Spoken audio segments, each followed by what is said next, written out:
I started at the hospital as a housekeeper. I worked my way up to be a nursing assistant. And then 25 years later, I'm still a critical care nurse. But like since COVID, this is something I've never experienced in my life. Families are no longer there when these people are taking their last gasp and when they're passing on. I'm there. I'm there to hold their hand. Often we hear, well, it doesn't affect young people. It's only mild. COVID is unpredictable, and that's what scares me. There's so much about COVID we don't know.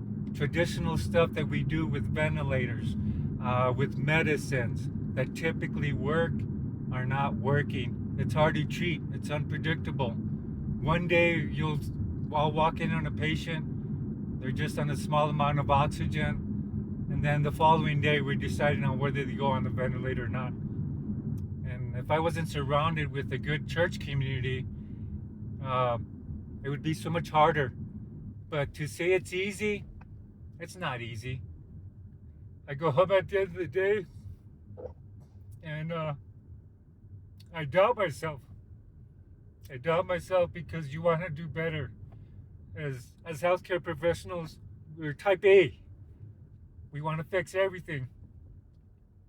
And with COVID, I can no longer fix everything. I have a 24-year-old son, and one of my patients was the same age. He didn't make it. I think of my homeboy, man. And he had Zoomed before with his family, and he had blood out of his mouth. And of course, your family doesn't want to see that. So I had explained to the family, this is what's going on. And so the following day, I wanted to make sure homeboy looked good for his family on the next Zoom. I wanted him to be clean. I wanted him to be presentable. Homeboy never came back. His oxygen never came back. 74%. Never came back. And that's when I realized we have a different enemy. Something that doesn't respect, my skill, my knowledge. He was a brother from Santa Fe. I'm tired of death. I'm tired of seeing families suffer.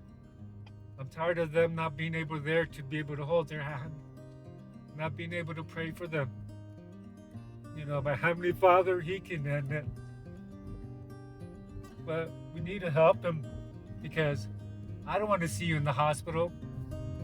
I don't want you having to decide to go on a ventilator. I'm tired of that. I want to see you out at a local restaurant. I want you to see me maybe running down the streets of Santa Fe saying, you know what, we did it. This is over.